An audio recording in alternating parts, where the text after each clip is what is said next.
scrappy, but nowhere near good enough. Bombers fall 32-21 in Hamilton for a third straight loss, and looking at, well, a different picture going into the home stretch here. What's going on, everybody? Great to see you all joining us on Game Day After Dark, your live Bombers post-game show. We got video highlights, video lowlights, video dissection and analysis coming up. I'm pleased to welcome in our post-game friend, Zach Schnitzer. Schnitzy, I don't want to rein you in, but if you can be succinct, because we got a lot of show to get to talk about this.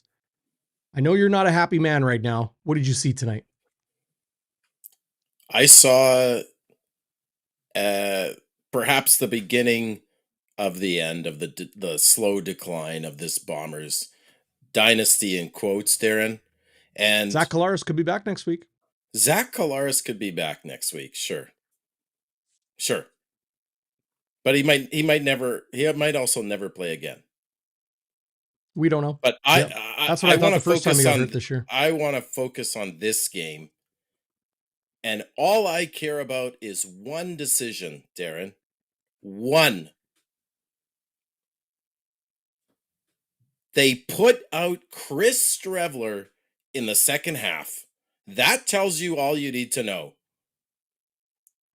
It is absolutely indefensible that smart football people put that guy out in the second half, down by 10 only, because the defense bailed this team out. Don't tell me about the defense. The defense is the only reason this game was close. Let me read you Chris Streveler's stat line at half, Darrin. 5 of 10 with 2 interceptions, both of which were terrible. He should have had a third. The Hamilton DB dropped it. So he should have had 3 interceptions. And he has 81 yards passing, 42 of which was on a trick play, which, by the way, he didn't throw very well. These are Streveler's numbers at the half here. 42-yard touchdown. Efficiency rating of 27.5. That's at the half. That is at the half, Darrin. And you trot him out there in the third quarter? What are you telling your team? Did you see how pissed off Brady Oliveira was on the sidelines on the bench at the end of the fourth quarter? They could have just lost the entire locker room. I don't want to hear about how great of a leader Chris Streveler is. Here are Chris Streveler's final lines we're looking at now. Yep. How much he loves football. How he inspires others. I don't give a shit. And neither should Bomber fans. Are we a family little club here? Are we doing like a collective hug? Sharing circle? Or are we trying to win freaking football games? Because Terry Wilson, I don't care if he had no reps all week, Darrin. He should have been in the third quarter. How can you do any worse than that? You can't. Jason Boltis could have played better than that in the first half. Throwback. TJ Rubley, Troy Kopp, pick your terrible Bombers QB that is indefensible. And you know what? I'll say one more thing. The fact that Streveler was the best option to win this game is a huge, disgusting green egg on the face of management, that they think coming into this year that Streveler was the best they could do. They got rid of Shea Patterson. They got rid of Jake Dolegala. This is an absolute joke. This is indefensible, and I'm pissed off. I haven't been this pissed off in years, and Bomber fans are so angry. And they have every right to be, Darrin. They have every right to be angry. What we saw speaks for itself. The offense was inept. They couldn't do anything tonight. They couldn't get anything going. The team overall, scrappy. They fought. And that's, like, I've said it before and I'll say it again. There is a path to winning football games with Chris Streveler at quarterback, but they're not going to do it on the back of Chris Streveler. They've got to find other ways to do it. and they have to limit their mistakes and they have to limit their turnovers. That didn't happen tonight. They got beat up. It was bully ball from Greg Bell. Freudian slip, I meant to deliver. Bully bell in the fourth quarter. And we're going to get into it all. We're going to look at those picks. We're going to look at Winnipeg's good on defense because they did stop Hamilton from scoring touchdowns. This game could have looked freaking ugly. It could have been 48-20. Easy. Yeah. Yep. Easy. Could have been a 50 burger night. Winnipeg, because they do not quit, this game doesn't look as bad at 32-21. And, you know, there's a big difference between getting the shit kicked out of you and the team that wins needing to go for a 2-point convert in the fourth quarter because they're afraid, well, this is a 2-score, 3-score game, right? And they needed that. I want to give you my perspective on Chris Streveler. The grass isn't always greener, and I am not defending Chris Streveler, but I do have faith in the analysis and the scouting of the Winnipeg Blue Bombers coaching staff. There is a reason Chris Streveler is out there. How can you have faith in them, Darrin? Well, I didn't say I had the team because they've made the right decision most of the time. We could see Terry Wilson come out there and stink it up. Yeah, you talk about Jake 𝙎𝙥𝙬𝙧𝙨 and Shea Patterson.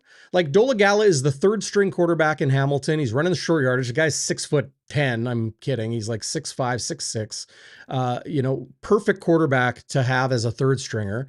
But Winnipeg didn't like what they saw in him. They didn't like what they saw in Shea Patterson. Patterson hasn't signed with anybody else. The grass isn't always greener. Chris Streveler may, I'm not saying this definitively, Chris Streveler may be, just hang on, he may be the best option they have. Well, and thanks for the super chat, Scotty. That's a scouting issue too. But from what we saw with Shea Patterson last year, Darrin, that guy won games. And he won games not just on the defense and special teams like Streveler. That guy, how could you be any worse than what Streveler was in the first half? How could you be any worse? You can't be any worse than that. I suppose he could have missed Wheatfall on the trick play. Mm-hmm. I suppose, but he wasn't a very good throw, even that one. How could you be any worse? How could Wilson be any worse? Yeah. And what are the Bombers coaches telling the locker room?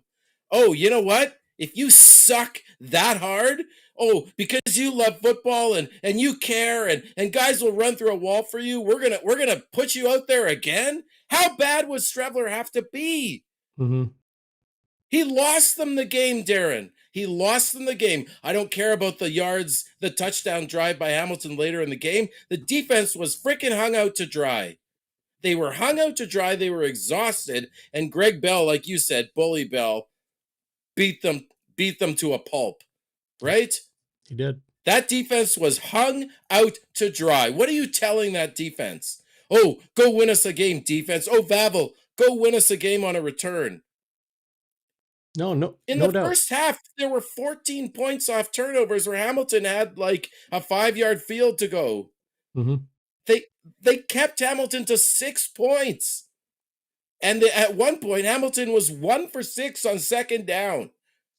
Yeah. This Bomber defense is good enough to win them most games this year. Yeah. And they put out they Chris need more from Streveler. They got to find. I hear you. I'm not defending Chris Streveler. I'm not defending the offense. I am simply saying Chris Streveler may be the best they have. Are we going to see Terry Wilson? I sure hope so. But I am drawing a line at this game. Putting Terry Wilson in, I think would have been foolhardy. I really do. Next week, different story. But Darrin, what would have been the downside? He goes there and shits the bed too? I mean, Chris Streveler shit the bed. Put together some scoring drives in the second half. Dude. He did. Garbage time. He put together one scoring drive for 3 points in the third quarter, and after that, it was garbage time. That was not It doesn't garbage time. They were matter. trying to get back into the game. Darren, it doesn't That's not matter. garbage time. That final drive where he looked like he got hurt, that was garbage time. No doubt. It was over, Darren. It was garbage time. Wants to know what I'm smoking tonight. Garbage time, man. You can't say those drives mattered. They got 8 points in the fourth quarter in garbage time on a garbage time drive. You said, oh, maybe you agreed that last drive where he got a touchdown. Let me defend myself. Darren. Matt Lane says, maybe I need some glasses.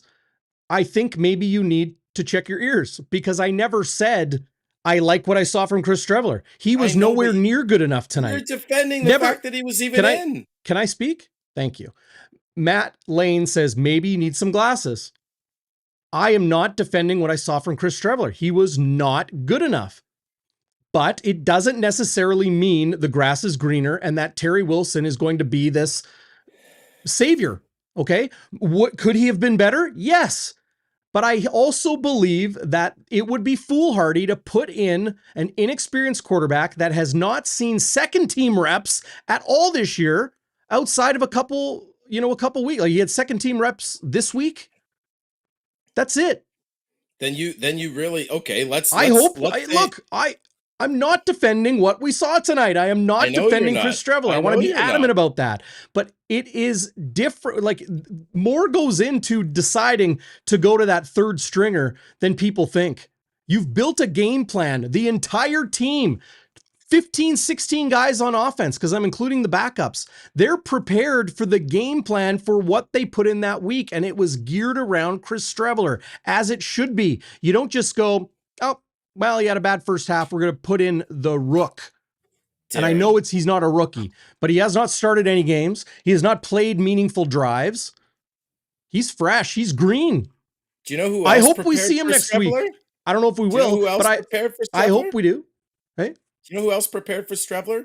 The Hamilton defense. Well, yeah.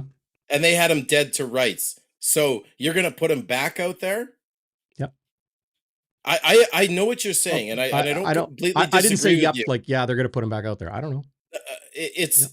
I know it's nuanced, okay? And okay, let's move away. Let's move away from Streveler being in. If that performance tonight gives you the best chance to win, then the scouting department, the player personnel department needs to get its head examined. If that's the best you can do, a below average quarterback, heck, James Morgan from Montreal played better than that. The fourth stringer. If that's the best, if Terry Wilson can't do better than that, if Chase Artopius can't do better than that, then why are they on a professional football team? And Chase Artopius is developing. I agree with you with Terry Wilson. You know, CFL 60 OG, what's going on? Good to see you, my friend. Yeah. Laughs and says, Wilson's been here 3 years. They never let him have a chance. Ask yourself why. Then why is he on the roster? Because he is their best option. It doesn't mean that he is going to be great. No, sometimes you have to admit that, you know, like there were no quarterbacks in the offseason better than him. Clearly, he won the job at a training camp over all those other guys.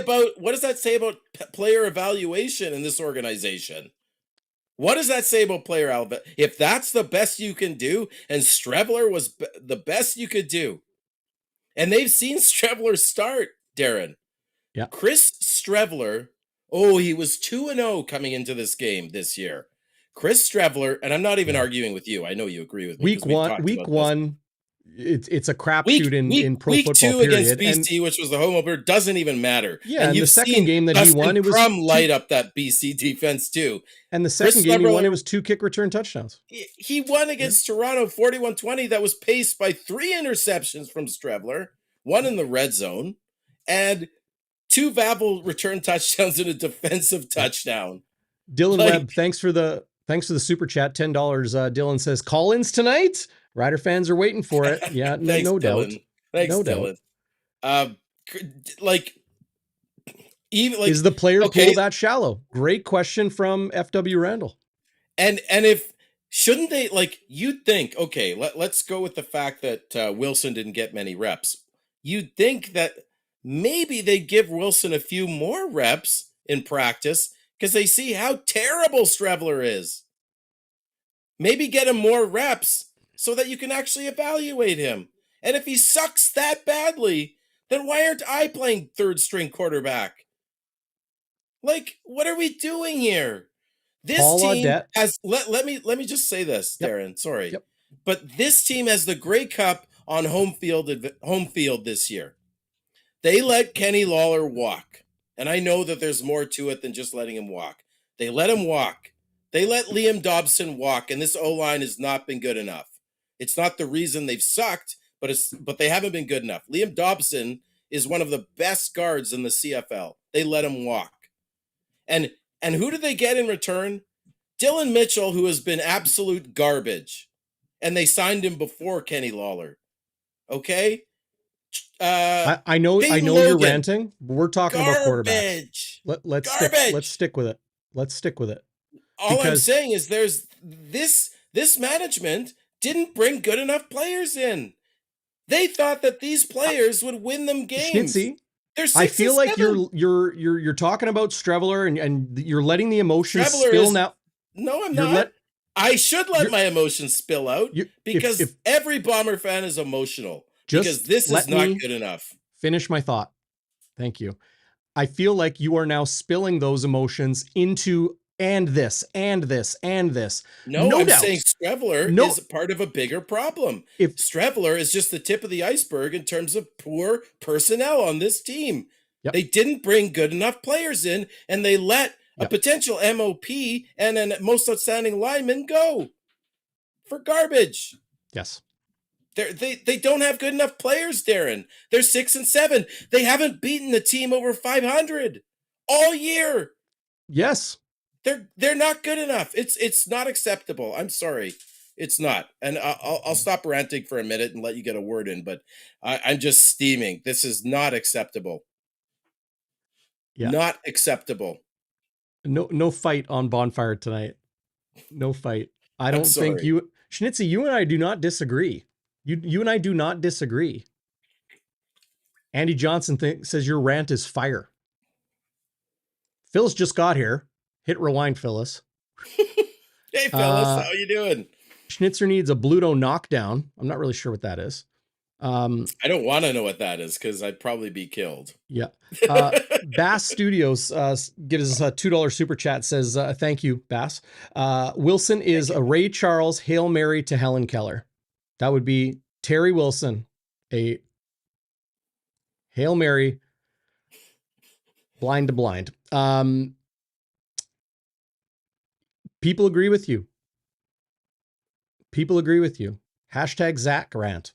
There was one comment here.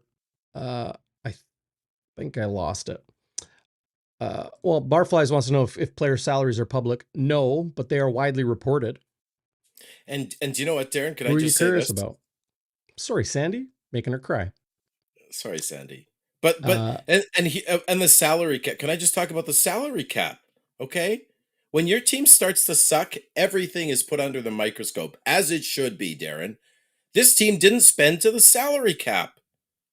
Now, did Wade Miller take umbrage? You know they didn't spend to the salary cap? They didn't, because there was extra money right in the tampering window, which was stupid as hell and made the league look dumb. But I think the Bombers said, oh, well, what money is this? We didn't account for this. Where is this coming from?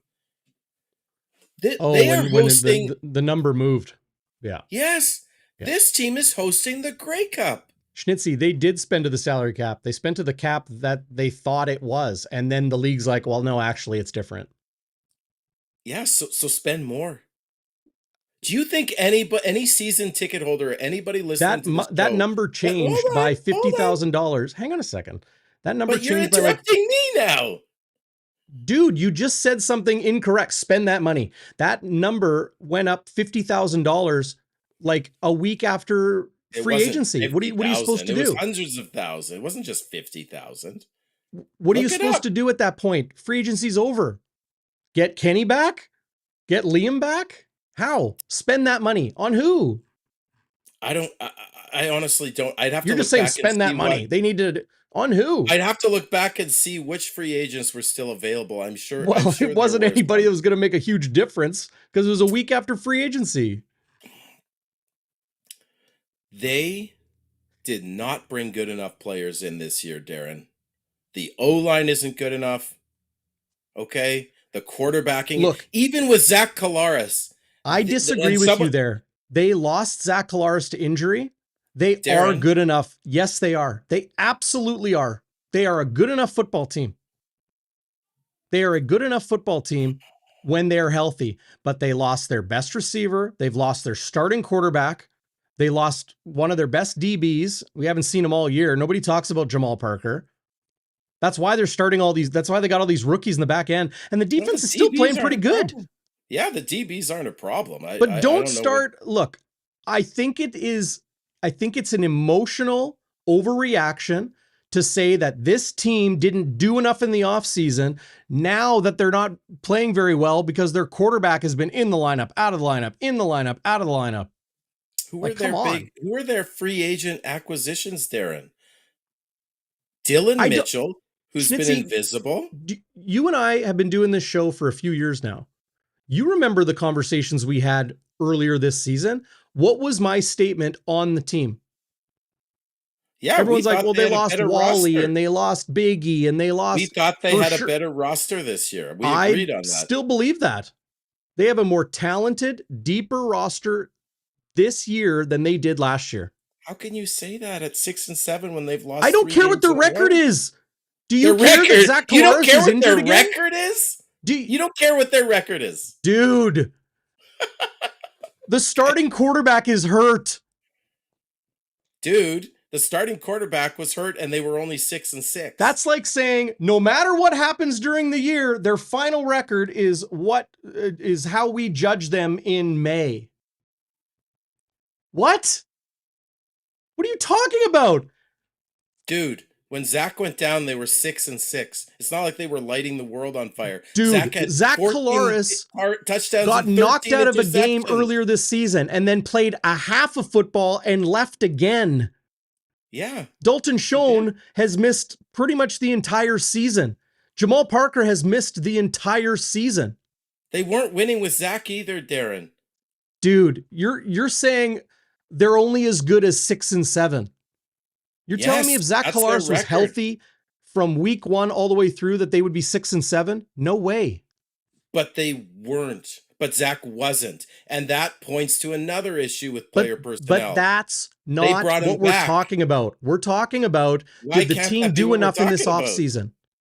It's not Chris Streveler. Maybe it's Terry Wilson. I don't think it's going to be hugely different with Terry Wilson running the offense. I don't. I said it. I also said it to you on this show like a month ago.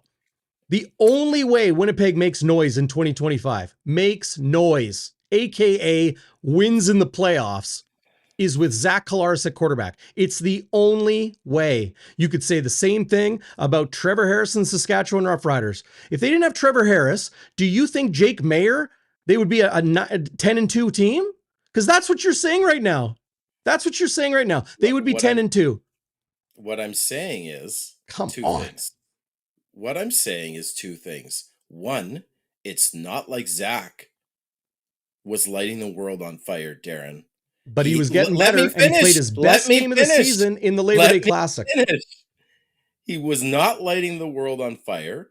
He had a rough start. 14 touchdowns and 13 interceptions. Last year, what did he have? 17 touchdowns, 15 interceptions. He was underthrowing guys. He's throwing pick sixes. So you're saying you'd rather play Terry Wilson or Chris Streveler over Zach Collaros? That's not what I'm saying, Darren. Come on. Dude, they're a good enough football team to win when Zach Collaros is healthy and playing. But they didn't. But they weren't winning that much. So what's your point?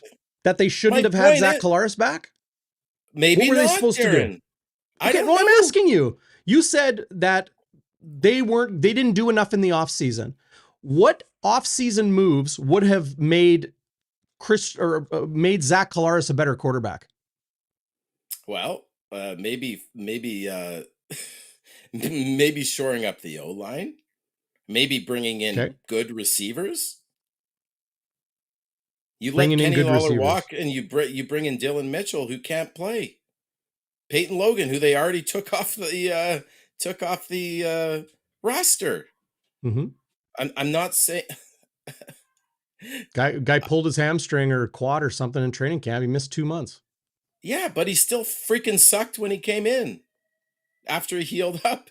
Like I'm not saying they should have gone away Peyton from Logan Zach. But I'm sucked. saying even with Zach, I don't think this team was going to win a Grey Cup. Then why are you And so upset right now? Guess what? Zach has been knocked out of games. That's also an issue. That's not just like, oh, bad luck. Bad luck. Last year, Zach Collaros was knocked out of games. Mm-hmm. He's 37 years old. So what's the solution? You say they should have I'm not spent a more in GM, free Darrin. agency I'm to not a shore up GM. the I don't know O-line. the They should have solution. brought Maybe they in should have good brought receivers. in Vernon Adams. Hey? I don't know. Vernon Adams? Man, Calgary traded for Vernon Adams. You think they're going to let him go? I'm saying before Calgary trade. My point is, Well, this Winnipeg team wasn't just going to trade isn't for Vernon good Adams enough. 2 years ago. Sorry. Zach Collaros is in the decline. He's not playing as well as he did a few years ago.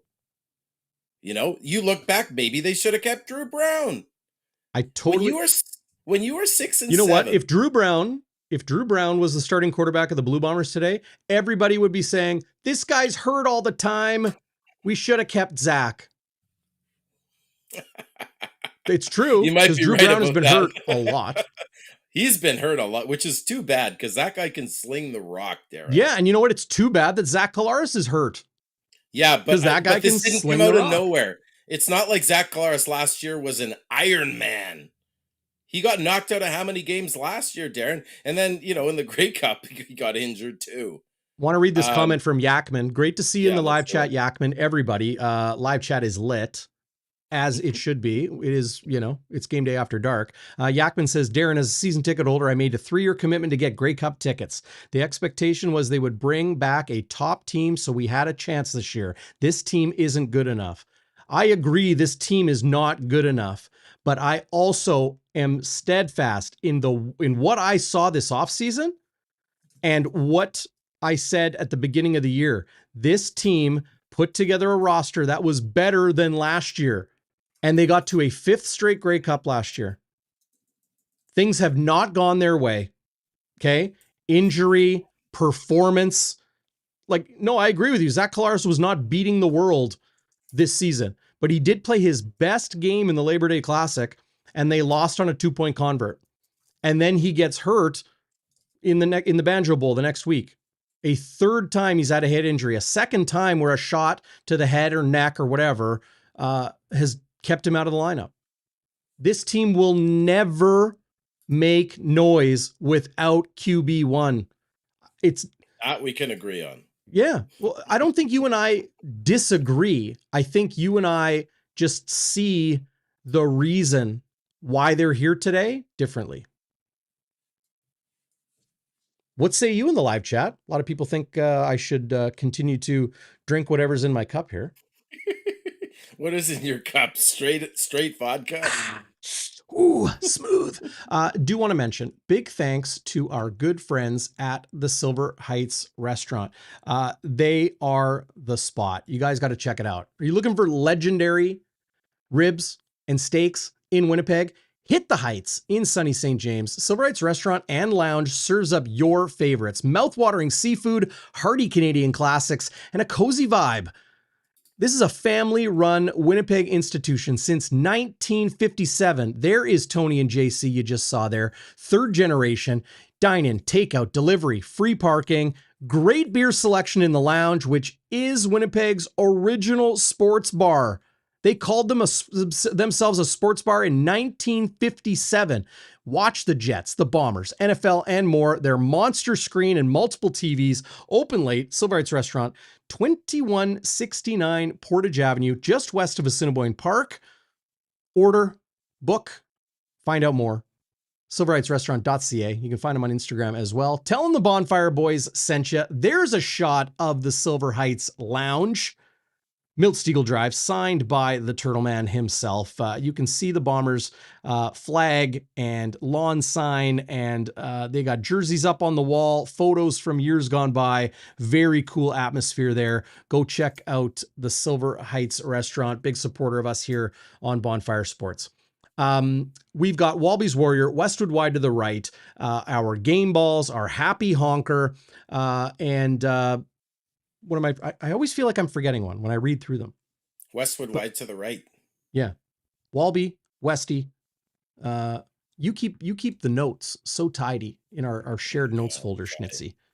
Credit to you. I do never show those notes to my wife because she'll be like, wow, like they're so organized and thoughtful. Like, how do you, like, why don't you do that in our house? Like, why are you such a train wreck as a parent and a husband? It's because but when it comes to the Bombers, I got it tight, buddy. Thousands of people aren't watching you at home. That's why. But just one. Trust me, my wife watching me at home is worse than thousands of people. Okay. Interesting comment from Leslie says, so DB is saying we have good talent, but it has grossly underperformed. Outside of Zach Collaros' injuries, not sure I agree. So Leslie's saying that she feels like the team's performance is strictly due to Zach Collaros. Leslie's a he. Oh, pardon me. Oh, Leslie. By the way, I just got to interject. We got Tristan Rivers' music in the live chat. Oh, yeah. He premiered his latest song on WST today. Check him out at tristanriversmusic.com. He's a talented cat, that Tristan you can find Rivers. Him right there in the live chat. You can click on that, take you to his YouTube. Shout out to Tristan. Give his YouTube page a sub, give him a like, give him a comment. He's a great musician, great guy. Big sports fan. Let's get into Walby's Warrior tonight. Holy, Darrin, I got to be completely honest with you and the chat. Well, I would hope so. You got to be completely honest. I would hope so. I didn't even put down any award win from my wide to the right and my Walby's Warrior, but I do have a Walby's Warrior. I just was so angry, and I was just I was too angry to look. Like, I have no notes in the third and fourth quarter. Now, third quarter, I was putting my son to bed.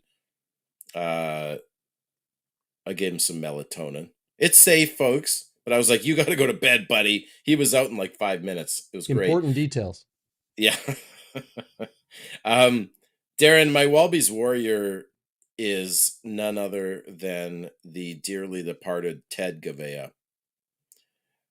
He was a warrior fighting a battle against an aggressive form of cancer. We don't know what kind. Doesn't really matter. It was a brain tumor. Was it a brain tumor? Just like, this guy is humble. Like, you know him better than I do, but like, I met him once at the Grey Cup, and I'll talk about that in a second. But Ted Goveia worked his butt off and did everything the right way. Was humble. He didn't play games. He didn't try and take out the guys ahead of him to try and get to the top. He just bided his time. And he loved football. He loved people. Everybody today that I saw on social media just just had so many nice things to say about this guy. Really contributed to grassroots football and the Canadian Football League. He works his butt off for decades, Darrin. Wins Grey Cups. He had 3 Grey Cups. One with the Argos in 2012, and then the 2 with the Bombers. He finally gets his shot as a GM for his hometown team. He's from Burlington. Dream job For this guy, and he deserved it. And look at their roster today. I mean, they have a lot of guys that maybe the Bombers should have kept. Look at Miles Fox. He's having a hell of a year on the defensive tackle. Brian Cole. But Goveia, like, how do you get more tragic than that? He gets to live out his dream for a few months, and then he's diagnosed with terminal cancer. It's just awful. My heart breaks for him, his family, his colleagues, his friends, the players who he drafted, the players who played for him, the players who knew him, Darrin. It's just, you can't make that stuff up. Like, that's just awful. It's like gut punch. You get your dream job in your hometown, and then and then you lose your life in a matter of months. Like, my goodness. And I met this guy just once, Darren. I didn't know him well. I'm not going to pretend I knew this guy well. I met him at Grey Cup. A bunch of us were at the Grey Cup Festival, having beers, talking, wearing our jerseys the night before the game. And Ted Goveia, who was dressed in blue and gold, John Hodge wrote a nice article about this today on Three Down. He was there, by the way, talking to us. But Ted walks up to us just like another dude who loves football, who loves the Bombers.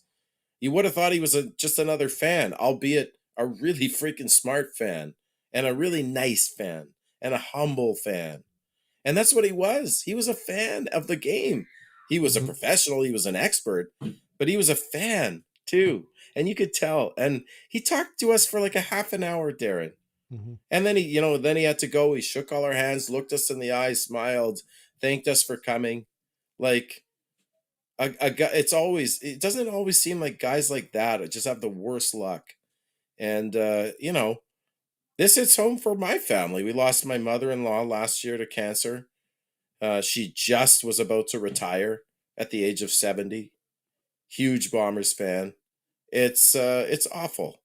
It's just awful what cancer does. And I hope when I'm Ted's age, when I'm in my 80s, that we found something to counteract this horrible disease that just robs people of their lives, especially wonderful people like Ted. So he's my warrior.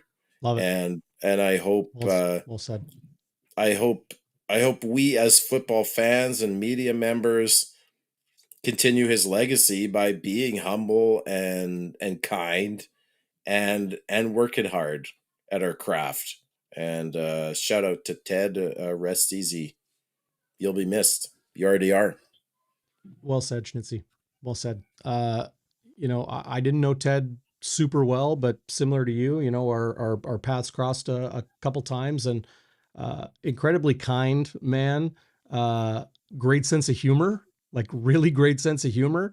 Watching him and Danny McManus, when they were both, or each of them were assistant general managers of the Bombers, like they would just crack jokes with each other and play off each other. Like it was great to see, just great times. But he touched so many people, both in the Bombers organization, in the Ticats organization, and really across the Canadian football landscape. You mentioned his Grey Cup with the Argos when Scott Milanovic was the OC and Mike O'Shea was the special teams coordinator, and he was like director of player personnel.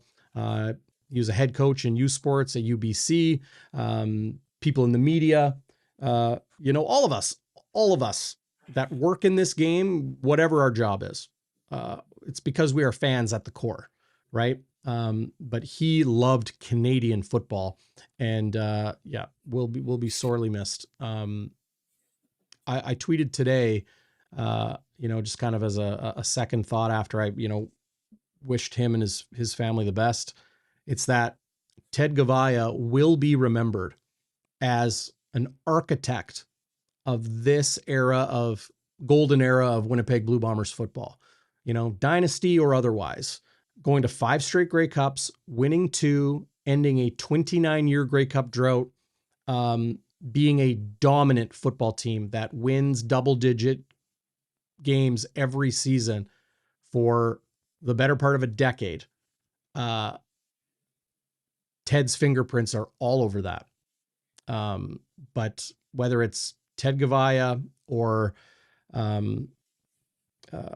we lost Craig, we lost Craig Smith, we lost Ted Wyman, and we've lost many others. It's been a tough year, but awesome to see the outpouring of love.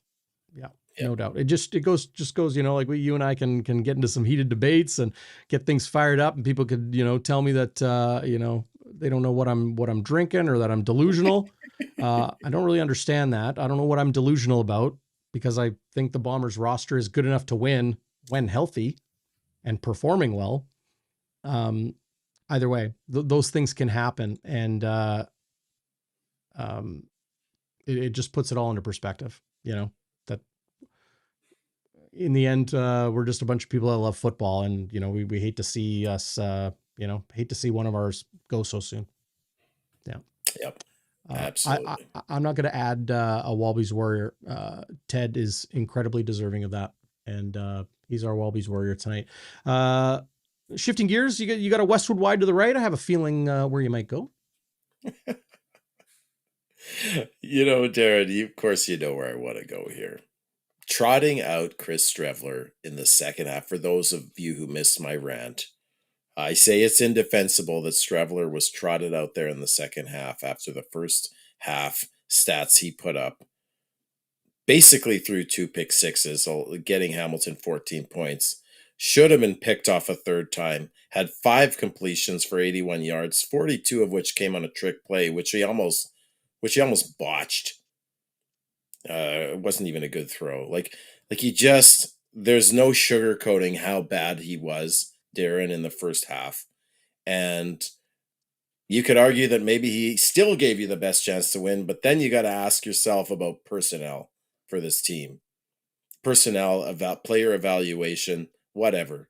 And I am so sick and tired of hearing how great of a leader he is, how passionate he is, how there's still meat on the bone, how hard work and dedication and film study can get it done.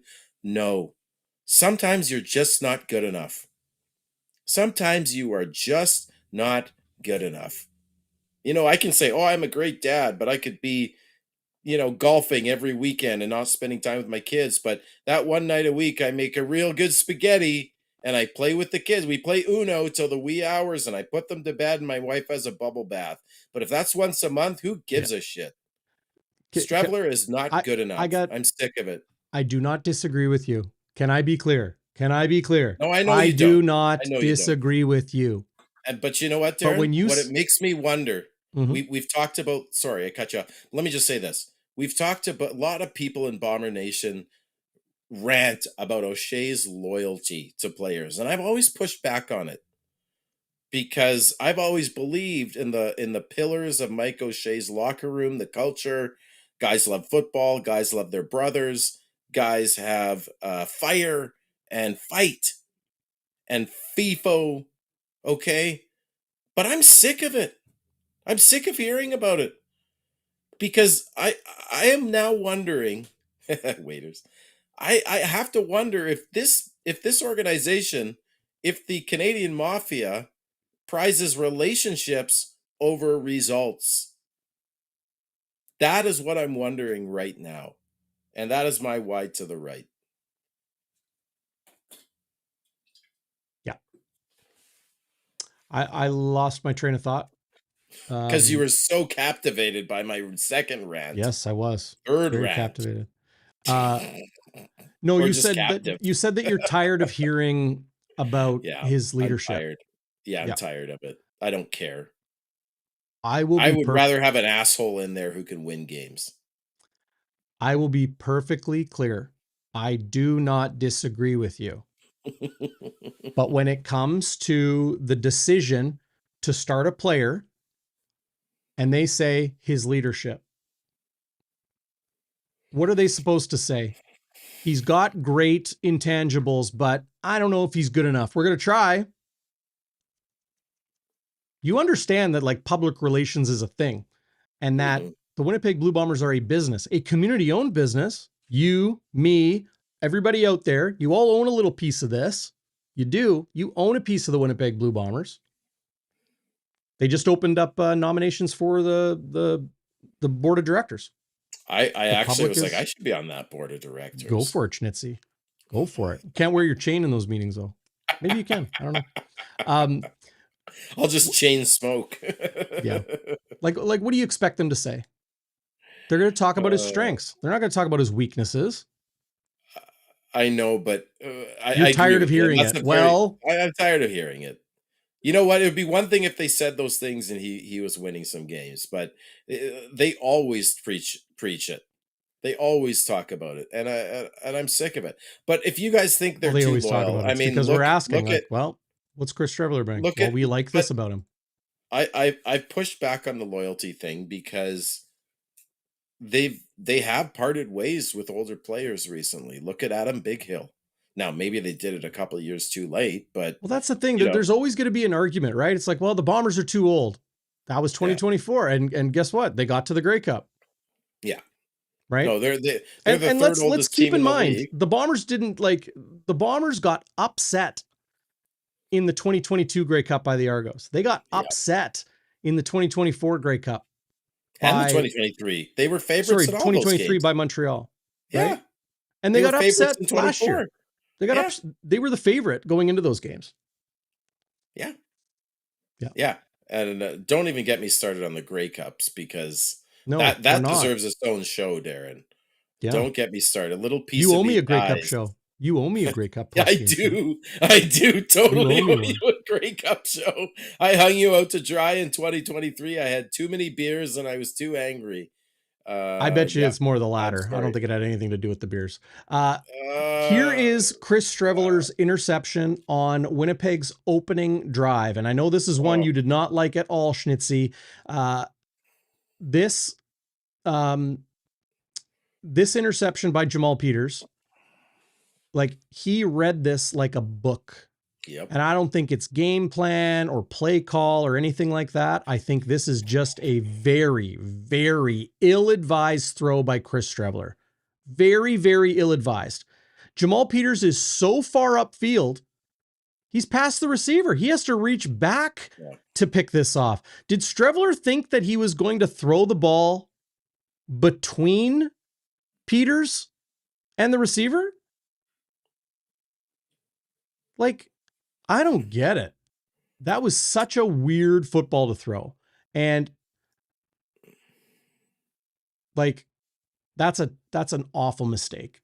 An awful mistake. That's my Westwood wide to the right opening drive. And he makes a mental error like that costs them bad. Now, Winnipeg did put together a 5-play, 79-yard touchdown drive on their next possession that I thought made up for it. And I thought it was well balanced. I thought it was well play called. I thought it was the script that they probably wanted to write. But that's my Westwood wide to the right is opening the game by giving 7 points. I know it wasn't a pick six, but given 7 points, like this is great. This is what you need to do to win with Chris Streveler. And I'll just skip ahead some plays here. I don't know if I did a super cut of this or not. But looking at the Hamilton defense, yeah, they did have moments where it was like, okay, I can see what they're doing. And by the way, I'm going to pull this back. Hamilton Tiger Cats starting middle linebacker. You see him right there. Devin Verezik, second overall pick in the 2025 CFL draft, won their starting middle linebacker job, which is insane. Incredible player. Very scary moment where his head kind of got snapped back on a tackle and needed to be carted off the field. Did give the thumbs up, hoping the best for Devin and his family and all of his friends and teammates as well. Just wanted to mention that as an aside. But there were moments where I was like, wow, okay, I see what Winnipeg's trying to do. In the end, Chris Streveler turned the ball over, had a horrid first half, but I thought the O-line played well enough tonight. I thought they played pretty good. So they pick up, like, okay, first of all, this was awful by the Ticats. This could have been your... Yeah, how does that even happen, Darren? As they had personnel problems. Games, they got they had 2 penalties on this play. They had too many men on the field, and they had another one too. I can't remember, but this was a personnel issue, and Streveler was just like, well, if we don't, if we see it, green light, go. But they had Weedfall lined up. Yep. So they must have been planning for something there. How does that happen? Well, that's not completely out of the ordinary in short yardage to have a receiver out wide. Yeah, that's true. I haven't seen the Bombers do it all year, though, personally. Maybe I missed it. Well, don't get me started on the television feed and what they show. God. Drives me freaking nuts. It's just zoomed in on a quarterback taking a snap. Yeah. Why? Yeah, That's good not where point, the buddy. action is. Same with Good special point. teams. Show the gunners. Show the guys going down there like a bat out of hell. Drives me nuts. Anyway, Can I just jump on something you said though, Darrin? sure. And I'm actually going to defend Jason Hogan here. Uh, by the way, those sunglasses he wears in his interviews are something else. He seems very defensive and hostile in those interviews, except when you were asking him questions because you were very diplomatic. But that aside, uh, Jason Hogan, I said coming into this game, can they get Brady going against the worst rush defense in the CFL? Check. Brady had 52 yards in the first quarter, over 100 in the first half, Darrin. Mm-hmm. Okay, they got him Well, they had no going. pass game. Yeah, but they got him going. And Brady single-handedly on that O-line gave him a chance to win. But I thought Hogan was creative. They had Brady running up the middle. They had Brady running off tackle. They had zone reads. They had a sweep. They had that trick play, that third down play you just showed, the 42-yarder to Wheatfall. They had a fake pitch and then Strevey ran to some effect. They had a nice QB draw by Streveler. Jason Hogan came up. You remember last week, Darrin, after the Banjo Bowl, I was ranting about the play calling. And we disagreed on that, which is fine. But we ranted about the play calling. I said they simply didn't have anything for Streveler to bring out his good qualities to make him successful. I thought in the first half they did. Would you say I really did. the offense was better in the second half than the first half? I don't know, man. In the second half, I mean, they only had 2 possessions in the third quarter. One was a decent drive for 3 points where they didn't even go to Brady. They had Streveler running and throwing. Great. I mean, they were hanging around. You texted me at one point, the Bombers are hanging around.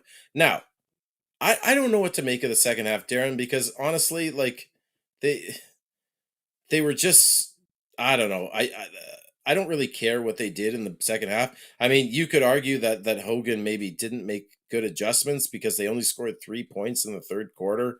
They've now only have 36 points in 13 third quarters. They're averaging less than 3 points a third quarter, which is not good enough. And I'm not a football X's and O's guys, but to me, that makes me wonder about halftime adjustments because the Bombers have been quite good in the first half offensively.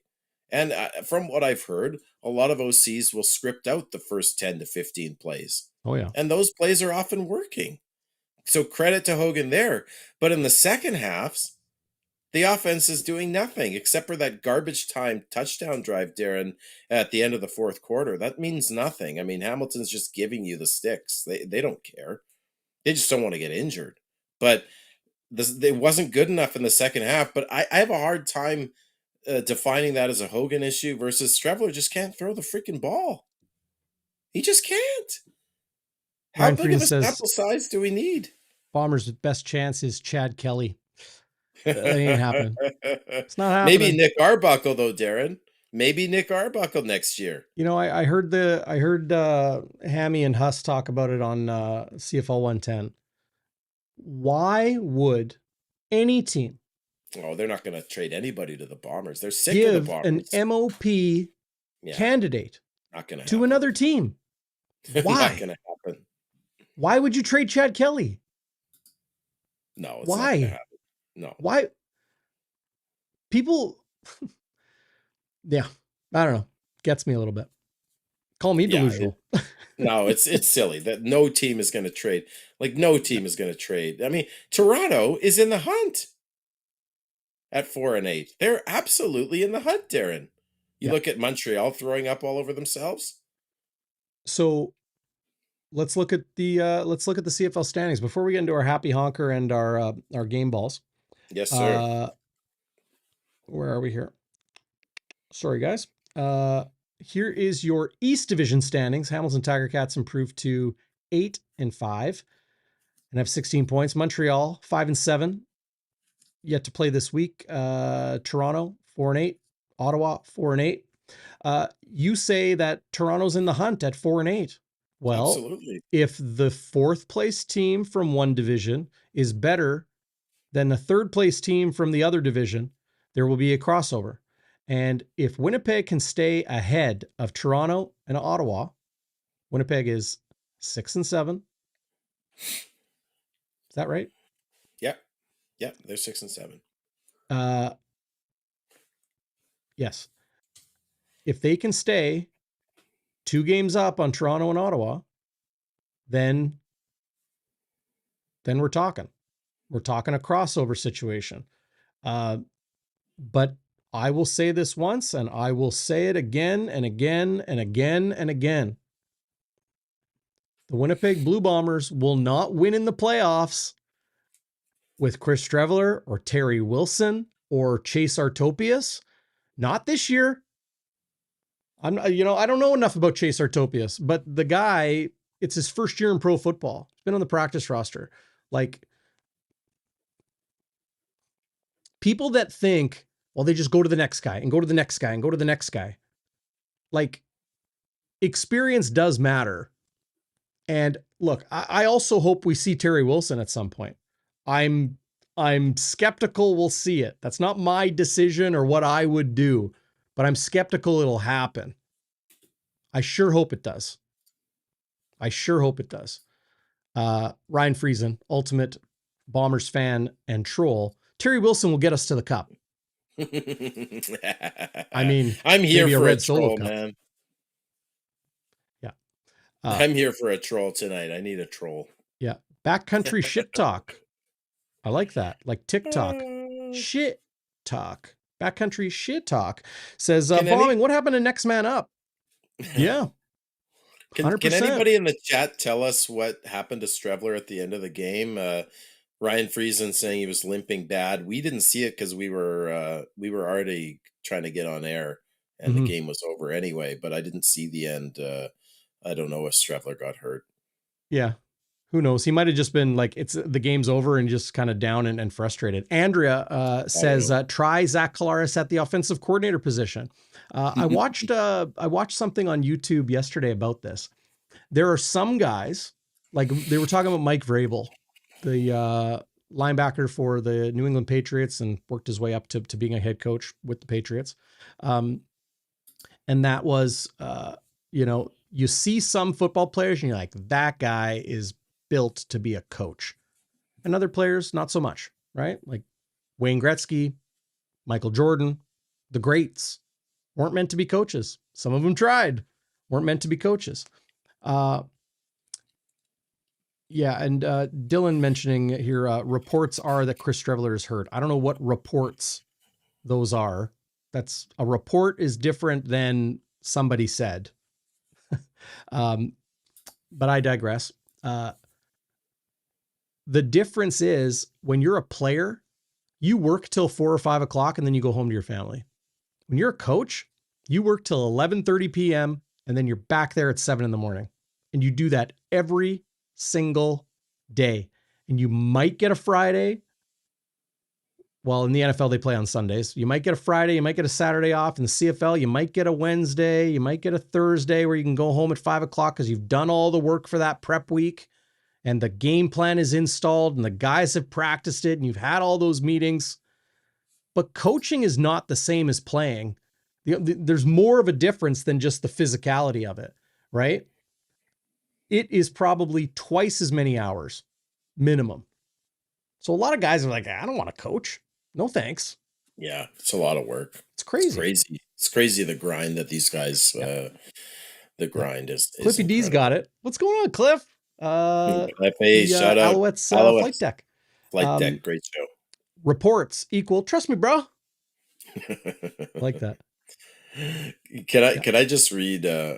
Well, and quickly, Phyllis mentioning on CGOB, they said Chris Streveler was laboring on the field after the last play made, limping off the field. Have you seen Chris Streveler walk like up to the line of scrimmage? That's the way he walks. It's a swagger. Yeah. So he's laboring. I mean, that's another thing I don't think a lot of fans understand is the toll it takes on a player's body. Like 50% of the team can't walk the next day. They're stiff as shit. They're banged up. there's the difference between being hurt and being injured. So we don't know about Chris Streveler.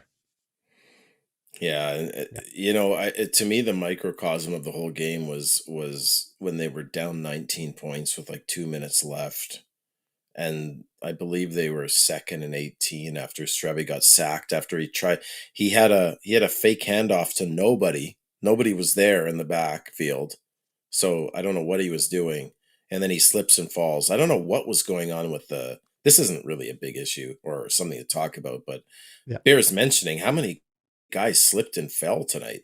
What was going on with the turf? What was going on with the footing? But anyway, well, maybe it's time for a new. Might be time for a new surface, new turf. Sometimes when it's towards the end of the lifespan, they just keep throwing pebble on it. More of that rubber pebble. More of that rubber pebble. It gets slippery.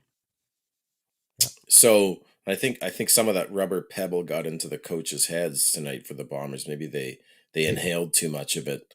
That ain't no joke. Excuse me. That stuff is brutal. So Streveler is 2nd and 18, and he throws a dump off to Dembski, and he misses him by a mile, Darrin. Like a short dump off. Like, is that the one that went over his head? Yeah. Yeah, the pressure was coming. He was just getting rid of that ball. I know, but you can't miss those throws. Dude, Dembski wasn't even turned around yet. That play did not develop. The pressure was there. He's like, oh shit. Tossed it. But my point is, he's missing throws you need to make. That's not one. Whether that was on Dembski, whether that was the no, that was on. Oh shit! I'm gonna get sacked. Throw it. No, he was not. I'm not defending him. He was not accurate tonight. But no, that instance was because I remember it. Pressure was coming. Yeah. He's like, shit. Good. Get rid of the ball. That's the right thing to do. Yeah. Dembski looked pissed after that. Yeah, that's true. Greg Bell. I think the Hamilton Tiger Cats, like, it's not like what Winnipeg was doing with Brady Oliveira late in games was novel. Yeah. It's what good football teams do. But Greg Bell was kind of nuts tonight. Like, you're going to see here, Hamilton holding a 10-point lead, and there's still 11 minutes left in the game. And they go Greg Bell again and again and again. He ran for 18. This next play you're going to see, he runs for 7. Then he runs for 8. Then he runs for 7. And then he runs for 1. And the drive kind of stalls out a little bit. But a 6-play, 41-yard drive that eats 4 minutes of clock. And they kick a field goal and extend their lead to 13. I was really impressed with the Ticats. Everybody talks about Bo and Kenny and Tim White and all those guys. But that offensive line and that run game, they made Winnipeg tired. That is a hard thing to stop. And there, see, TSN knows they take a shot right to Brady Oliveira, the bully ball. Yeah. Because that's what Hamilton did. Dry. I was arguing with a guy on Twitter, Jeremy, and he's like, "Oh, the defense wasn't good enough. It's a team game, Zach." I'm like, no. Sometimes it's simple. The Streveler hung that defense out to dry, and they were gassed. In the fourth quarter, Darrin, Hamilton had 10 more minutes time of possession. Mm-hmm. Like, that exhausts a defense. They're human. BC leading Ottawa 21-13 late in the second quarter. Crumback 3.0 coming, baby. Yep.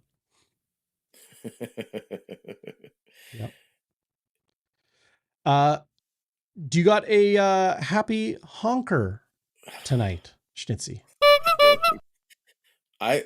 It's like when you have an old trunk with your old t-shirts that your wife puts in the attic, and you're out of t-shirts because you haven't done laundry, and you go and you're digging and digging and digging. Like, I don't even know if I can find one that fits because I've gained so much weight since I got married. Dude, I don't know if I have a happy honker. I mean, I guess the fact that they that they did the Team Ted thing. I bought a t-shirt.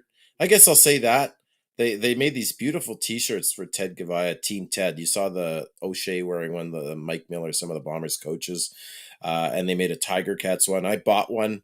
I encourage you to buy one because all proceeds go to cancer research and treatment.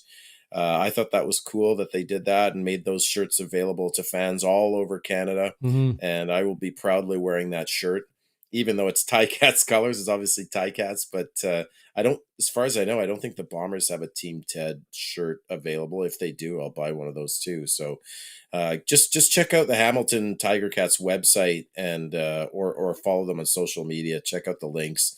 You can not only buy a shirt and donate to this worthy cause, you can leave a note to Ted. And of course, he won't read it. Well, maybe he will from the sky, but his family will read it. He'll read it for sure. Yeah, and I think we've all lost people. Those things actually are comforting. Those messages that maybe you see on a website, on a funeral home website. I think those things are nice. So I think that's my happy honker. And I encourage everybody who's listening on podcast or watching the show live or later on, you should really watch the show because of all the highlights Darrin puts together. And he always has them at the ready when I'm talking about something and I sound like an idiot. He shows it to me 2 seconds later. I've got 2 more arms with 10 fingers on each hand. You're an octopus. Oh, I'm popular with the ladies, boy. Oh, good one. Jets girl, I love this. Can we have a crappy honker instead? That's there you great. go. Crappy honker. Crappy honker. Jets girl, you win. You know who gets it, says Jets girl. Love it. Jets girl is excited for the upcoming season. She should get a free rack of ribs from Silver Heights Restaurant. There you go. Love it. Yeah, that's my happy honker. Do you have one, buddy? I was just looking at so the Bombers did something. This is what I was looking for. I was very close to finding it. Here we go. The Bombers put out a tweet and they said Ted Goveia was a respected leader in football, mentor and friend whose impact was felt across the CFL and throughout amateur football in Canada. The Bombers say to celebrate his legacy, the Winnipeg Football Club will match up to $25,000 in donations to the Hamilton Sports Group Foundation as part of tonight's Team Ted night in Hamilton. You can donate. Go to ticats.ca/Team Ted. And the Bombers are going to match up to $25,000. That's fucking awesome. Yeah. I love that. Good on you, Blue Bombers. That gets my happy honker tonight. I'm going to pull that up so people can see it and find it. Outstanding. Yep. Game balls. Yeah. Yeah. Yeah. You know what I've noticed in when I'm editing the podcast, Schnitzy? It's like at the beginning of the show, you're like 11 out of 10 on the Fender amplifier. And then around this point in the show, you're like a 6 or a 5. And then like at the end of the show, you're like, sayonara, everybody. And it's like a 3. I worked all day today. I had to put my bro, kid I know. to bed. You're normally running on the fan fuel, man. right? People are asking what I'm drinking. Folks, I'm drinking caffeine at this time of night. You are not drinking caffeine at 10 o'clock. Yes, I am. How do you think I'm insane. awake? How do you think I have energy, buddy? No, I'm going to bring the energy for the end, Darrin. I appreciate the feedback. I should dig deep here. Dig freaking deep. Do it, buddy. Listen, game ball one of the game balls, and I only have a couple, has to go to Brady Oliveira. Like I said, 52 yards in the first quarter. At one point, he had over an 8.3 yards per carry average, which is ridiculous. I thought Brady was excellent, and I'll credit the O-line for that, for opening up holes, right? Brady had that 130-yard run in the second quarter. The Gabe Wallace and Chris Kolinkowski double-teamed Sales. It was a great run. He looked pissed at the end, though, and I don't blame him.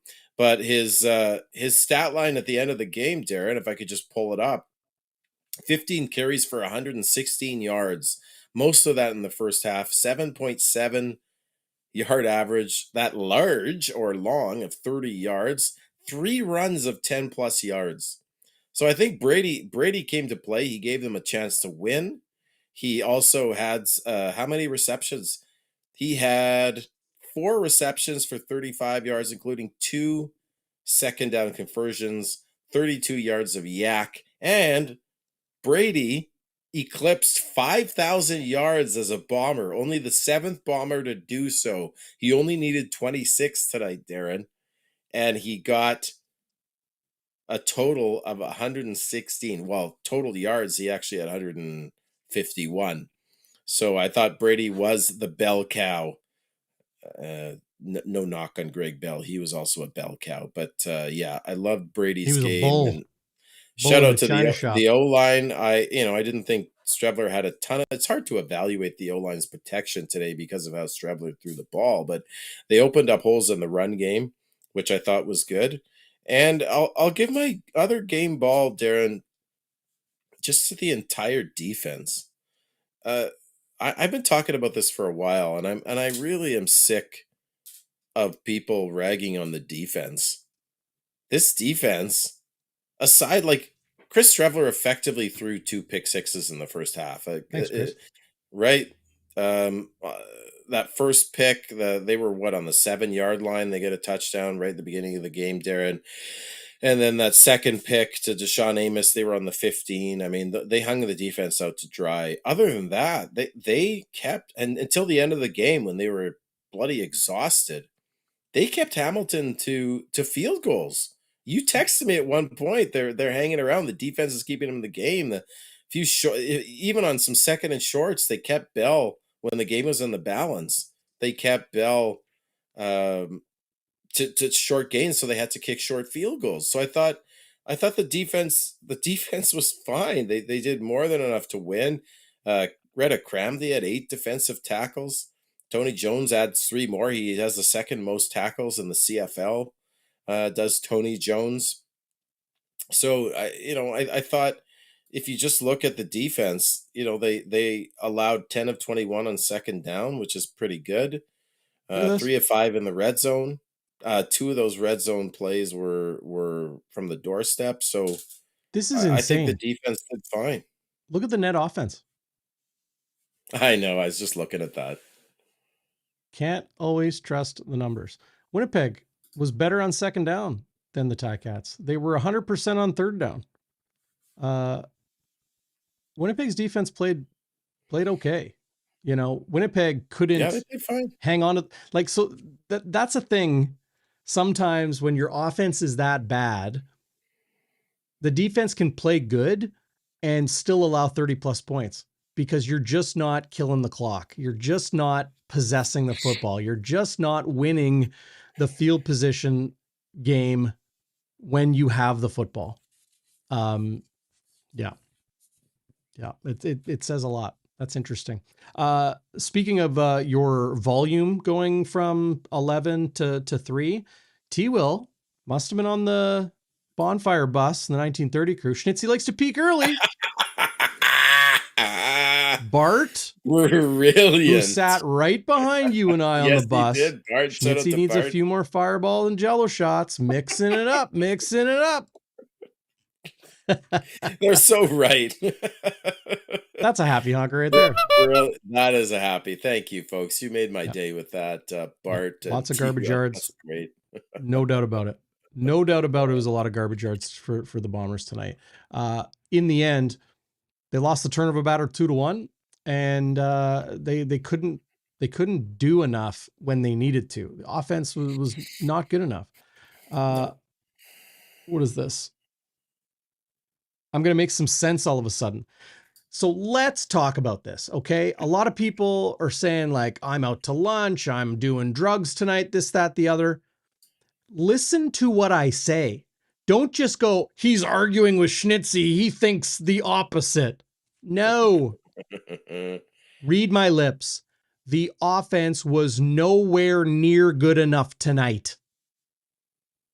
All I was saying is they were not going to go to Terry Wilson in the second half. That wasn't a thing that was going to happen. I think it would take. It's not like Terry Wilson's your number 2. He's your number 3. And yeah, he's been on the team a long time, but the Blue Bombers obviously have more faith in Chris Streveler than they do Terry Wilson. Why else have we not seen him?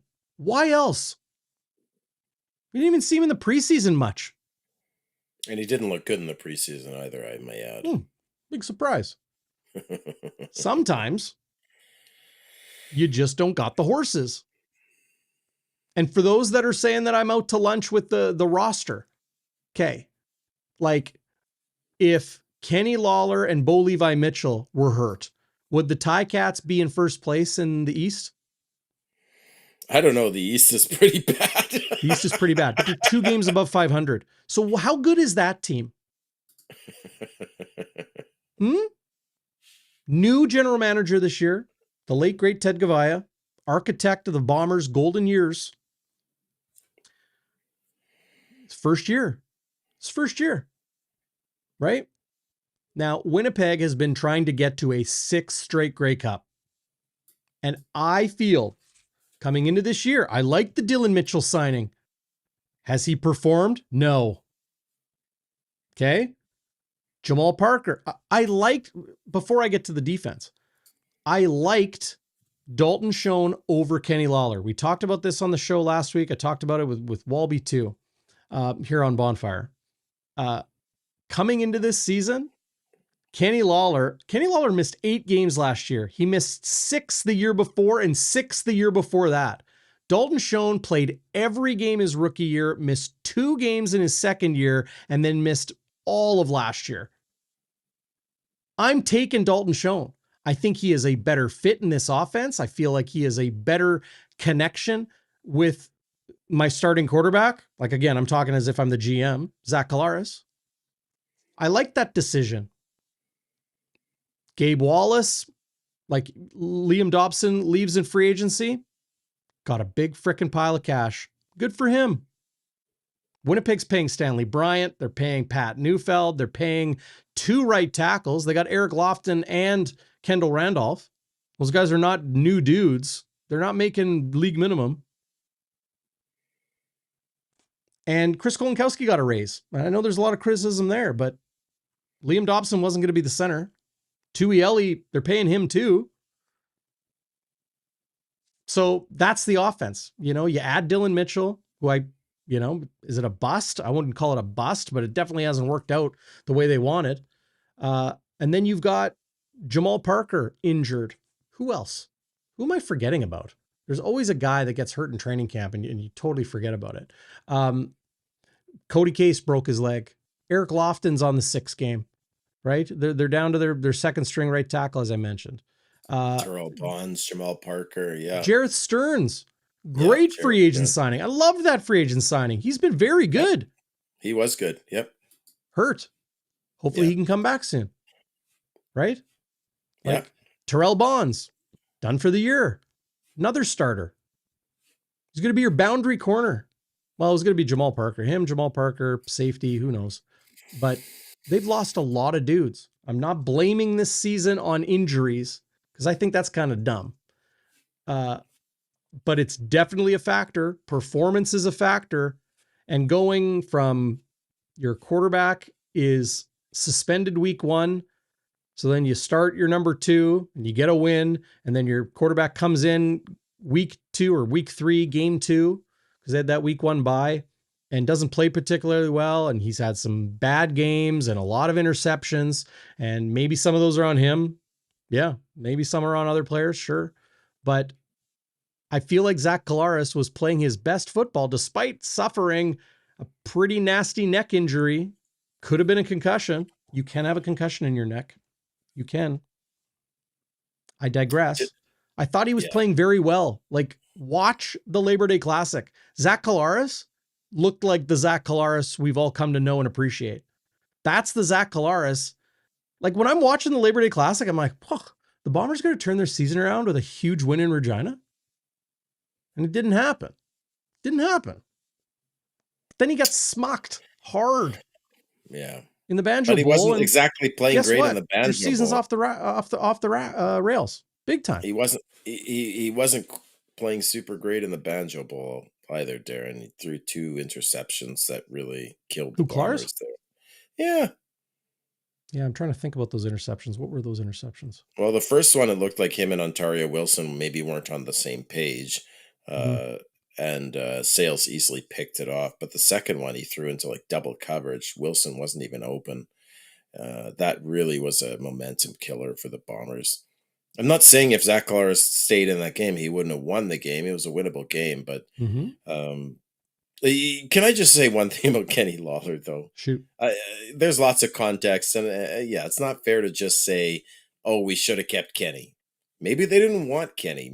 And you can argue, I think you make a decent argument, Darrin, why they kept Schoen over Kenny. And it could be as simple as Zach Collaros wanted Schoen over Kenny. I'm sure they consulted Zach Collaros. And don't forget, Dalton Schoen, when he came into this league in 2022, had 1,400 yards receiving. He was the rookie of the year for the entire league. Stud. In 34 games, he had 26 touchdowns in those 2 years. Like, it's crazy. But he also had lower body injuries. Lawler's were upper body injuries. So maybe Schoen was a little more at risk to get re-injured. But if you look at the Dylan Mitchell, Kenny Lawler thing, and I'm kind of just saying this for effect, but Kenny Lawler had 97 yards tonight, Darrin. Mm-hmm. In the entire season, Mitchell's had 107, only 10 more. Oh, nobody. Yeah. Oof, I hear you. That was a huge, and I'm not, you can say what you want about personnel and evaluation or whatever. That was a huge whiff. That is one of the biggest whiffs I've seen in recent memory. Dylan Mitchell? Yeah. Yeah. It's just, and I'm not putting the blame on one person. I'm just saying it was a huge whiff, and it stinks particularly badly today when Kenny Lawler gets nearly 100 yards receiving. Looks like the Bombers' boat is sinking, and Dylan Mitchell's trotted out there for, 30 yards?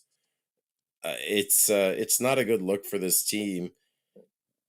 I encourage everyone to read the Taylor Allen Winnipeg Free Press article on Kenny Lawler and why he didn't come back. I think some of it is a little bit rich. I was listening to Hustler and Jeff Hamilton today on WST, and I agree. Some of it's a little bit rich from Lawler, considering how the Bombers kind of bailed him out with that DUI. They supported Kenny. Do you remember Kenny Lawler's comments about the Edmonton BC Lions? No, because he went to Edmonton and then he crapped on all over Edmonton after. He said, "Do you remember Kenny's comments about the BC Lions?" No, what did he say about BC? The first CFL team to sign Kenny Lawler prior to him coming to Winnipeg the first time. Same things. Said the same things. Edmonton, same things. Now Winnipeg, saying the same things. Yeah. Yeah. Here is Zach Collaros' interception from the Banjo Bowl. Oh, I got too many screens up here. One sec, guys. Whoa, both interceptions at once, Darrin. Holy. Hey? You're in Technicolor, buddy. So here, this is the Marcus Sales one. Watch Ontario Wilson. Does he look like he's running full speed to you? Well, to be fair, though, like I get what you're saying, but I wonder if he saw Sales there and was like, oh, Sales has the best chance at that ball. I don't know if so you just give up? I don't know, man. Go knock it out of his hands. Guess what? Playing receiver, sometimes you got to play DB. Yeah, fair enough. But yeah, that's an overthrown ball. Okay. Or maybe Collaros was expecting Wilson to run a deeper route. But a deeper route. He's running vertical. How do you run a deeper route? Yeah, but he wasn't running full speed, and it looks like he gives up on it because it's over his head. Maybe Sales was deeper than Collaros thought, but this pick by Fields was that was just a killer, man. Saskatchewan comes back, scores a touchdown, almost tied the game. I don't know what Zach was looking at there. He had lots of time. He was trying to get it in the window, and Fields comes from his other half. I think we'll get another look at it. I don't think Fields comes from his halfback spot on the other side. Okay. Yeah, just jumped it. That's a nice play. Yeah. It is, but it's not like Wilson was super wide open either. Well, Zach's yeah, and guess what? Man. That was Ontario Wilson's first game. So guess what? You're not going to have the perfect timing and perfect chemistry with one another. For sure, but then maybe you shouldn't be Get him in the throwing lineup. Well, 4 that's or what happens 5 sometimes. intermediate to deep routes to that guy. Maybe you need to get Dembski involved. Anyway, Dylan Webb says Zach Collaros has been underthrowing balls for 2 years now. I thought he's been overthrowing balls. No, he's been on. No, he's Dylan deep Webb shots. is exactly right.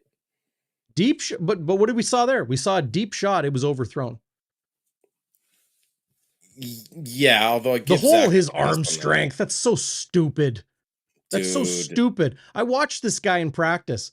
The touchdown he had to 𝘎𝙤𝙤𝙧𝙩 in the Labor Day game, his legs were like one in front of the other. And he throws it like that was jumping. Crazy. And it was like a 40-yard dime piece. Don't tell me Zach Collaros' arm strength isn't there anymore. Give me a freaking break. I mean, it's too late at night and we got to finish up to get into this argument, but I will back up Mr. Webb there. There have been some underthrown balls in the last 2 years. Yeah, he underthrows and he overthrows. I'm just saying a lot of people are like his arm strength isn't there anymore. Shut up. His arm strength is there. If I could just ask you this, Darren, if you agree that he's underthrowing guys, then what do you attribute that to if not his arm strength? Is that well? Then what do you attribute overthrowing guys? I haven't seen him overthrow guys that often. I just showed you one. You showed me one from 7 days ago. I don't know if that was overthrowing so much as Wilson stopped running. I'll play it for you again. Wilson stopped running when he realized it was overthrown. Go get the ball. Okay, even if you're right and that's one overthrow, you'd have to show me more than that, Darren. I've seen at least a dozen. But you're saying, well, he doesn't have the arm strength anymore. He overthrows a freaking go route. I'm saying sometimes he has the arm strength, but sometimes he doesn't. It's because it has nothing to do with arm strength. It's ball placement. What? It has nothing to do with arm strength. If you overthrow a guy, it doesn't mean your arm's too strong. If you underthrow a guy, it doesn't mean your arm's too weak. But if you underthrow guys consistently for 2 years, not every play, Darren, you're right. It's not every play, but there's been a lot of. If he had an arm strength problem, how would he ever overthrow a guy?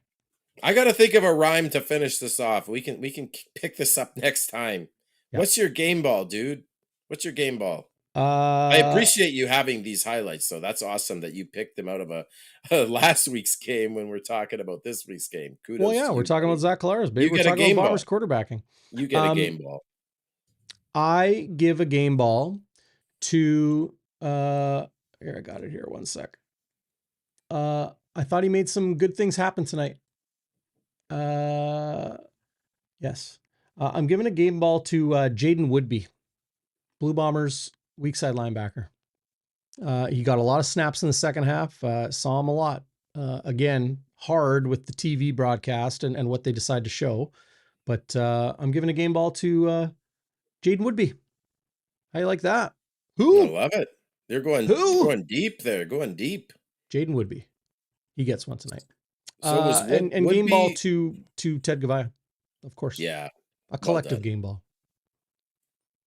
Yeah. Schnitzy, what do you got planned for the weekend before you fire up your show with the young Connor 𝘎𝙧𝙧 on WST on Monday? The young phenom. Yeah, I'm gonna have to break this game down even more and come up with some kind of cogent thoughts on this game, which I don't really have. But the weekend, well, I'm going out to the lake, helping the cousins pack up the cottage. So I'll go out there, come home. Then I'm gonna make homemade mac and cheese with ground beef for the kids. Oh, yeah. Oh, Schnitzy. They're gonna love it. Can I come over? They better love it. Yeah, sure. Come on by. Do you know what? Can I give you a little tip? I don't know if the kids will like it, but like if you want to like change it up, like if you're going back for seconds, chop up pickles like really fine. Just like dice up some pickles, like dice them. Throw that in your mac and cheese with ground beef. Love it. Yeah, bro. My daughter likes I Actually, they both like pickles. Maybe I'll try that. I don't even think I have any pickles. It just I'll adds have a to little pick them up. acidic kick to the Mm, savory, I like it. beef and cheese and mac. Oh, you're making And me then hungry, bro. It's 10:30. I'm hungry. yeah, me too. And then Sunday, well, there's football on, but I'll have burned all of my goodwill at home, and we'll probably be doing stuff around the house. And then You burned all your it's the goodwill? Bombers Fan Fest on Sunday, so I'm gonna take Okay. my son. Starts at 1:30 till 4:30, folks. If you want to check it out, still support your team, even though they sucked tonight, or one player particularly. But go support your team. Free hot dog. I think they have free Dr. Pepper, free chips, Yeah. autograph signings. So I'm going to check that out with my son, my father-in-law, and then yeah, probably just try and clean up after giveaway weekend, folks. Biggest weekend in Winnipeg. Forget Folk Fest. Forget Fringe Fest. Forget Folklorama. It's giveaway weekend where you can put all your crap that you don't want on your front lawn, and Jeff Hamilton can come pick it up because he loves people. He goes He loves sailing. garage sale. He He loves goes sailing. sailing. People Garage will sailing. pick up, like, Darren, I kid you not, you can put out like some of your worst, junkiest crap, and You mean my good stuff? you will literally turn around and walk back to your house, and someone in a pickup truck will whiz by and take it before you can even blink. It's amazing. I Yep. love it. My parents live on Portage Avenue. It's so easy to I got a new place this past winter. I've been renovating that sort of thing, and I had like this old office chair they left here, right? They left so much stuff here. And I'm like, my mom's like, "Oh, let's put that out on the." I'm like, "Mom, nobody wants this chair. It's faded and gross and stained. Put it out on Portage Avenue, like 20 minutes gone. It's crazy." Yeah. Yeah, it is. People, So the Hammer yeah, likes garage sailing, and you mentioned Dr. Pepper. You know who's a huge Dr. Pepper fan? Like, I mean, I'm a huge Dr. Pepper fan. You know who is my DT. brother in Dr. Pepper arms? DT. Yeah, he loves DT and Dr. Pepper. DB. We love the DP, the Dr. Pepper baby.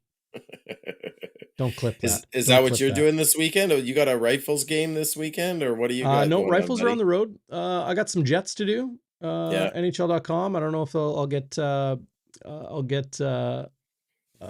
just laughing at waiter's comment here. I'm not going to bring it up on the screen. Oh, Doxed. what does that even mean? I don't know if I'll get assigned anything to write, but gonna kind of get my ducks in a row for hockey season. Not Yeah, because you the got to get Bombers aren't ready. doing very well, but because 'tis the season. Tis the season. Yes, it Yeah. is Jets season. I am actually excited about the season, although I don't know how good they're going to be. They replaced Ehlers with Nyquist. Not sure you're going to get much production there, but maybe Jonathan Taves will turn into be the comeback story of the millennium. I don't know, man. Can Yep. you imagine if he leads them to a Stanley Cup? That would be crazy. Maybe Well, they Hellebuck talk about figures his out. leadership all the time. I'm tired of it. Well, I will be tired of it if he's a shit player, buddy. Come on. Oh man. You know what? Hey, I gotta Taves says say, he's rusty. Says he's rusty. yeah, But hey, you're out of hockey for almost 3 years, 2 yeah, full seasons. yeah. I know. Yeah, It's a long shot, but I think he'll be okay. I think he'll be he'll all be right. I don't think he yeah. would come back just to come back. He's coming back for a reason. Yeah. Yeah. Listen. They're a team that needs someone in that locker room who's gonna have grit and sandpaper in the So playoffs. can I give you a little Jets take quickly? Sure. Okay, so you're saying what I've heard a lot of people say. They replaced Nikolai Ehlers with Gustav Nyquist. Okay. I could talk about Nyquist being 1 year removed from his career high in points. He had 75 points a year, like not Pat last season, but the year before, when he was utilized in a top 6 role, like he will in Winnipeg. He was not used in a top 6 role last year on a Nashville team that was like trading dudes and bringing new guys in and change, and it was a mess. So I think what we can expect from Gustav Nyquist is a little bit more than what maybe your first take may be. One person, like a person's first take might be. I'd say there's a room for some optimism there. Just keep your mind open. Not speaking to you, Schnitzy, just generally. No, you should speak to me. I know The next to, other I really don't know a lot about hockey, so the other thing yeah. is Brad Lambert and Nikita Chiprikov could make this football club. Welcome to September in Darrin Bauming's brain. Brad Lambert and Nikita Chiprikov could make this hockey club out of training camp. They could make the team. Elias Solomonson could make the hockey team out of training camp on the back end. This team might suddenly be full of real youth, serious juice to the lineup. I think that can be a good thing. And Nikolai Ehlers, like, I don't think he was utilized properly here in Winnipeg. I don't blame him for leaving. That's my objective take, not a fan take. Objective. I don't blame him for leaving. I don't think he really particularly wanted to leave, but he needed to leave because he will play on the top line in Carolina and PP1 from day one. He's a point per game guy, but over the last 3, 4, 5 years, plays about 60, 65 games a year. So you're going to get a point per game, but you're not going to get 85 points. You're going to get 65 points. You're not going to get 90 points. You're going to get 58 points. Maybe he can get healthy and things will be better, but he'll be playing more minutes now than he ever has. And he is 30 years old. So I think Winnipeg is going to get young. I feel like Connor Hellebuyck is not going to regress. I feel like goaltenders will only get better at that age. He is the reigning Hart Trophy winner, the reigning Vezina Trophy winner, back-to-back. I think Winnipeg is going to be a very, very good hockey team again. I think they will be top 10 in the NHL. A lot of people, how are they going to finish in the division? I don't know how they're going to finish in the division. They're in the best division in hockey. Are you insane? Colorado could put up 120 points this year. Well, the Jets aren't going to finish first. What's wrong with you? Well, Dallas could put up 120 points this year. Winnipeg could put up 120 points this year. It'd be foolhardy to say they're going to win the division. Who knows? If they were in the Metropolitan Division, yeah, they'll win the division. But they're in the Central. It's going to be hard. Yeah. But they're going to be a top 10 team in the league. Well, I like it, Darrin. You gotta find yourself a hockey Schnitzy and do a show, buddy. Never. I mean, I could do it, but my wife would literally murder me, and I wouldn't have that much. I wouldn't have all that football insight I have for hockey. Scotty T, where's McDavid going? 2-year contract, 2 years. I don't know for how much. He's not going to sign for more than 2 years in Edmonton. I bet you they're going to push for 3 or 4, but it's going to be a 2-year deal. Calling it.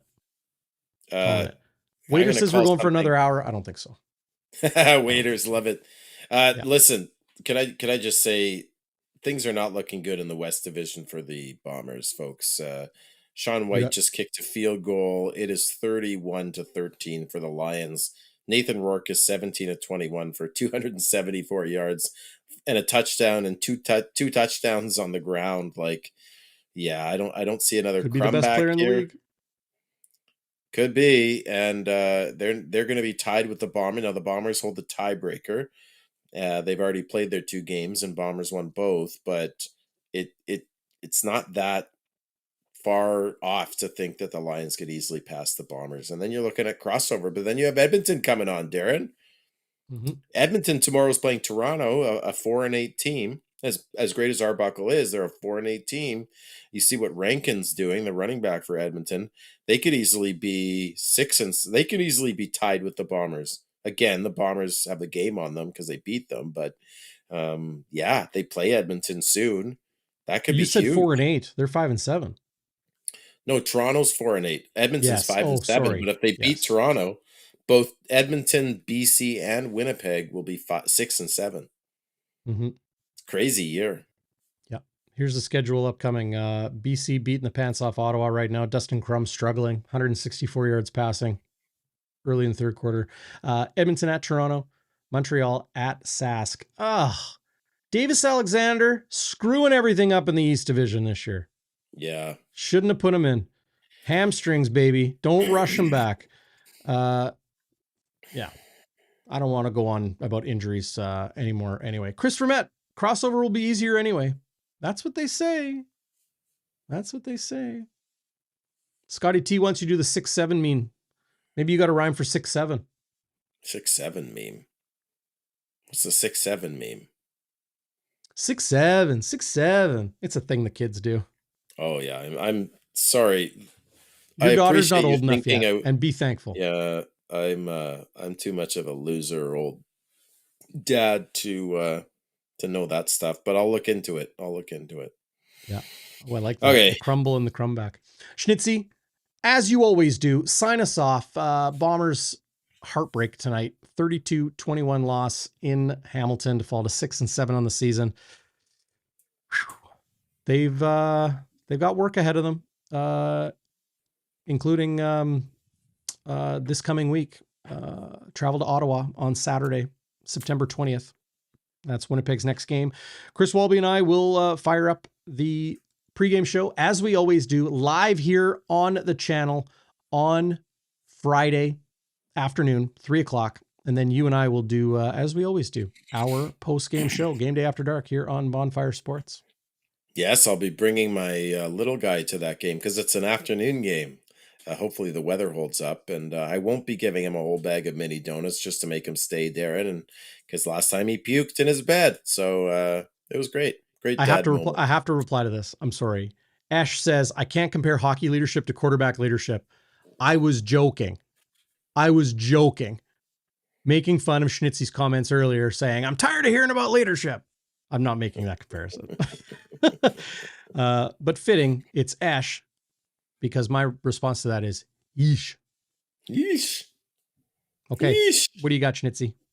Well, if Chris Streveler gives us the best chance to win, then the Bombers might as well pull the pin. Sayonara, everybody.